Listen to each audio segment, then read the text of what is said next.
बात उत्तराखंड की करते हैं, जहां पर एक बड़ा हादसा हुआ था। उत्तराखंड में बर्फबारी के बीच बड़ा हादसा देखने को मिला था कल, और चमोली में हिमस्खलन से तबाही का मंजर भी देखा गया। बर्फ में 55 मजदूर फंसे थे, जिनमें से 47 का सफलतापूर्वक रेस्क्यू कर लिया गया। अभी भी बर्फ में लगभग 8 मजदूर फंसे और उनकी चिंताएं अभिभावकों की, जो उनके परिजन उनकी बढ़ रही है। राहत बचाव का कार्य हालांकि जारी है। सभी मजदूरों को सकुशल बाहर निकालने के प्रयास भी जारी हैं।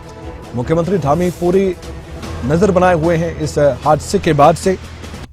अधिकारियों को भी निर्देश दिए उन्होंने, टीम का हौसला भी उन्होंने बढ़ाया। ये तस्वीरें तब की है जब मजदूरों को बाहर निकाला गया इस बर्फबारी के बीच, और काफी ज्यादा मुश्किलात आती है सामने। इतनी ठंड है, -9 तापमान होता है, बर्फबारी लगातार होती है, और ग्लेशियर का टूटना या यूं कहीं कि हिमस्खलन होना, उसके बाद तो ये समझ लीजिए कि संभलने का मौका तक नहीं मिलता। ये मजदूर थे, सभी अपना काम कर रहे थे, अचानक से हिमस्खलन हुआ और फिर ये सभी उसी की चपेट में आ गए।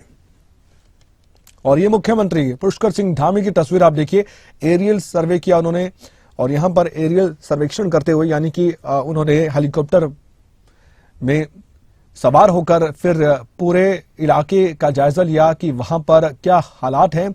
मुख्यमंत्री खुद ये जानना चाहते थे और उन्होंने बिना समय गवाए, कल हादसा हुआ और आज सुबह सवेरे, क्योंकि कल भी वो लगातार कंट्रोल रूम में जाकर जानकारी हासिल कर रहे थे, अधिकारियों से निर्देश भी दे रहे थे, और अब उनकी तरफ से इस तरह से एरियल सर्वे करके जानकारी जुटाई गई है। तो ये सब कुछ देखा गया है।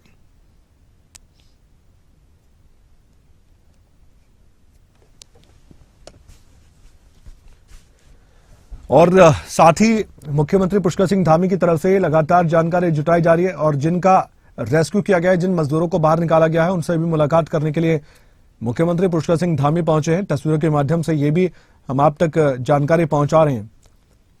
ये माणा एक गांव है, वहां पर ये हिमस्खलन हुआ था,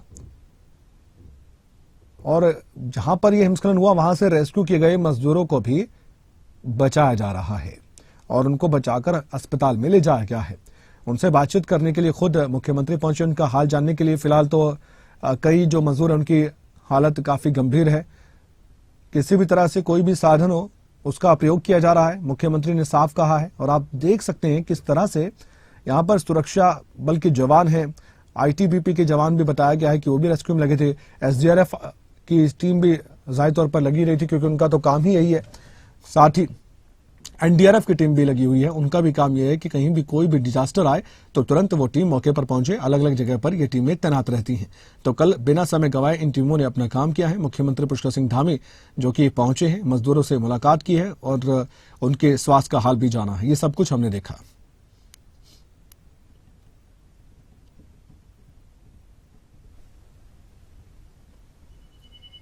और ये देख सकते हैं आप, जो मजदूर वहां पर फंसे हुए थे उनका रेस्क्यू करके उनको ले जाया जा रहा है, अस्पताल में भर्ती करवाया गया है। आप तस्वीरों के माध्यम से देख सकते हैं। कल काफी चिंताएं बढ़ गई थी, हालांकि बताया जा रहा है कुछ मजदूर अभी भी फंसे हुए हैं हिमस्खलन के बाद। उस बर्फबारी के बीच उन परिजनों का वाकई में बुरा हाल हुआ होगा, या वो चिंतित होंगे जिनके अपने अभी भी उस बर्फबारी के बीच फंसे हुए हैं। हालांकि एक राहत की बात यह है कि ज्यादातर मजदूरों को बाहर निकाल लिया गया है। उस टीम की तारीफ करनी होगी जो इन कामों में जुटी हुई थी, जो खुद टीम के सदस्य रिस्क लेकर इन मजदूरों को बाहर निकाल रहे थे उस बर्फबारी के बीच, और इनको सकुशल बाहर निकालने का काम किया। क्या प्रतिक्रिया आ रही है, सुन लेते हैं एक बार। जो खबर आई इसमें कई मजदूरों के घटने जो दबने की आशंका है, और अभी भी कई मजदूर दबे हुए हैं। क्या कुछ रेस्क्यू किया जा रहा है, इसके साथ ही कितनी तैयारियां हैं? जी, रेस्क्यू ऑपरेशंस जो है स्टेट के माध्यम से लगा हुआ है, और डिजास्टर मैनेजमेंट की टीम वहाँ पे लगी है। और हम लोग का रोल जो टर्शरी केयर का होता है एम्स का, कि अगर ये पेशेंट हमारे पास आते हैं और अगर इनको गहन चिकित्सा की ज़रूरत होती है, टर्शरी केयर की ज़रूरत होती है, तो उसको प्रोवाइड करने के लिए हमारे यहाँ पे तैयारियाँ जारी हैं। सर, क्या कोई कॉल्स अभी तक आई है? देखिए, हम उनके टच पे ज़रूर हैं, लेकिन पेशेंट्स कब शिफ्ट होंगे, क्या होंगे, वो सारी डिटेल जो है हमें वक्त के साथ ही प्रोवाइड होंगी। जैसे जैसे उनको लगता है, वहाँ पे भी उनके डॉक्टर्स हैं, आर्मी के डॉक्टर्स भी हैं, उन लोगों को जब लगता है कि एम्स की ज़रूरत होगी तो उस दौरान हम लोग को वो इन्फॉर्मेशन आ जाएगी।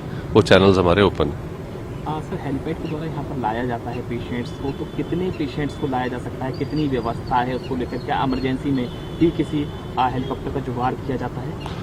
देखिए, हमारे पास कंट्री का first heli emergency medical services है जो आप पीछे देख रहे हैं। ये हमारा अपना सरकार द्वारा दिया और मरीज के लिए पूर्णतः निःशुल्क है।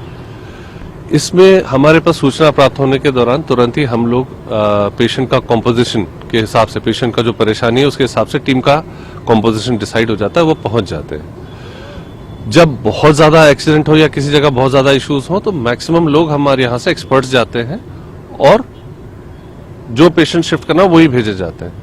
इक्का दुक्का जब कभी इश्यूज होता है तो पेशेंट और उसका अटेंडेंट साथ में आ जाता है। जो प्रेजेंट घटना है ये एक डिजास्टर श्रेणी में आने की घटना है, क्योंकि काफी सारे लोग इसमें इन्वॉल्व हैं। कई बहुत अच्छे प्रयास से सरकार के कई सारे लोग रेस्क्यू हो चुके हैं। एम्स इसमें एक टर्शियरी केयर के भागीदार की तरह केस है। जिन पेशेंट्स को बहुत ज्यादा जरूरत होगी या बहुत ज्यादा टर्शियरी केयर की जरूरत होगी, हम उसमें हेल्प करेंगे। सर अगर चमोली से यहाँ तक की बात की जाए तो अप्रॉक्स कितना समय पेशेंट्स को लाने में लगता है? देखिए, चमोली से यहाँ एटलीस्ट जो है आपको 30-40 मिनट के आसपास पेशेंट को लेके आने में यहाँ पे समय लगेगा आपको। सर आप कहने लगातार टच में भी हैं, तो थोड़ी जानकारी क्यों, क्योंकि जानकारी आ रही है कि 4 जो पेशेंट्स हैं वो चमोली में एडमिटेड हैं, उनकी कंडीशन के बारे में कुछ? एग्जैक्टली उतनी डिटेल्स हम लोग को नहीं मालूम है। हमें भी पता है कि 4 सीरियस हैं, लेकिन उनकी बहुत डिटेल्स हम लोग को नहीं पता है। तो आपने सुना, जानकारी दी गई है अस्पताल में जो अभी मजदूर दाखिल है उनका इलाज चल रहा है और पूरी सुविधा दी जा रही है ताकि किसी को भी कोई भी जान का खतरा ना रहे, क्योंकि काफी समय से बर्फ में कोई भी फंसा रहता है तो उसके बाद काफी ज्यादा नुकसान शरीर को होता है, स्वास्थ्य खराब रहता है, तो पूरी देखभाल की जा रही है इस समय। और मुख्यमंत्री पुष्कर सिंह धामी की बात करें तो वो घायल श्रमिकों से मिलने के लिए पहुंचे हैं, मुलाकात उन्होंने की भी है। माणा हिमस्खलन स्थल से जितने भी मजदूर बचाए गए हैं उनको सेना अस्पताल में इलाज के लिए पहुंचाया गया, जोशीमठ भेजा गया है। और तस्वीरें भी हम आपको दिखा रहे हैं, लगातार जानकारी मुहैया करवा रही हैं सेना के जवान भी, क्योंकि अब सेना ने एक तरह से मोर्चा संभालिया। वहां पर आईटीबीपी के जवान हैं, जैसे कि मैंने बताया, बीआरओ के जवान हैं, बॉर्डर रोड ऑर्गेनाइजेशन है, ये बीएसएफ का ही एक ऑर्गेनाइजेशन है जो बॉर्डर के नजदीक जितनी भी सड़कें बनती हैं, पुल के काम होते हैं, वो जिम्मा बीआरओ का होता है। बहुत बड़ी और बहुत बेहतरीन टीम होती है, स्किल्स होते हैं इस टीम के पास और जानते हैं कि खतरा हो जाए तो कैसे निपटना है। इसके अलावा एसडीआरएफ एनडीआरएफ की टीमें भी लगी हुई थी, उनसे भी जानकारी जुटाई है मुख्यमंत्री ने, लगातार नजर वो बनाए हुए।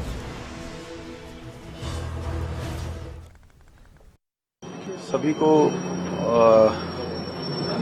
रेस्क्यू किया जा रहा है और हमारे सेना के लोग, एनडीआरएफ के लोग, आईटीबीपी के और जिला प्रशासन, आपदा प्रबंधन, सारे लोग अभी बचाव कार्य में लगे हुए हैं। यहाँ पर काफी ज्यादा बर्फबारी है और सभी मार्ग पूरी तरह से बंद हैं। कहीं 10 फुट 12 फुट से भी ज्यादा बर्फबारी हो रखी है और लगातार हमारा प्रयास यही है कि जो लोग अभी रह गए हैं उनको भी जल्दी से जल्दी बाहर निकाला जाए और जो लोग अभी 14 लोग और मिले हैं उन सभी को वहां से रेस्क्यू करके यहाँ जोशीमठ लाया जा रहा है और सभी अभी सुरक्षित हैं। तो आर्मी के जवान अधिकारी भी तैनात थे, उन्होंने भी पूरे ऑपरेशन पर नजर बनाई और उसके बाद जानकारी मुहैया करवाई। वो जानकारी आपके सामने उन्हीं की जुबानी। रेस्क्यू ऑपरेशन सारी रात जारी रहे और अभी भारतीय सेना की एक पार्टी ने 14 और जो दबे हुए थे लाए थे उनको रेस्क्यू किया है। उनको मेडिकल ट्रीटमेंट के लिए लेके जाया जा रहा है और इनमें से एक अभी क्रिटिकल है। और प्रशासन भी पूरी नजर बनाए हुए था, कल से ही प्रशासन एक्टिव था और तमाम जानकारी भी हासिल करके मुख्यमंत्री तक यानी कि प्रशासन शासन तक पहुंचा रहा था। प्रशासनिक अधिकारी क्या कुछ कह रहे हैं, आइए जानते हैं। तो सेंटर और स्टेट की हेल्थ से चॉपर्स आए थे, तो अभी 4 चॉपर्स लग गए हैं हमारे आर्मी के माध्यम से रेस्क्यू ऑपरेशन में और टोटल 55 में से हमारे 47 लोगों को रेस्क्यू वहाँ माना में कर लिया गया है और 7 लोगों को हम जोशीमठ हॉस्पिटल में ले आए हैं जिनका इलाज चल रहा है और डॉक्टर्स की निगरानी में है और 3 लोगों से मेरी वार्ता भी हुई है जो स्टेबल हैं अभी। एक पिथौरागढ़ के, एक हल्द्वानी और एक जम्मू कठुआ के हैं, और उनके द्वारा बताया गया कि मॉर्निंग अर्ली आवर्स में अवलांच आया था, जिस कारण वो उसकी जद में आ गए थे और उसी अफरा तफरी में वो लोग दाएं बाएं भागे हैं। और आशा करता हूँ जो 8 लोग बचे हैं वो भी शीघ्र हमें सकुशल मिलेंगे।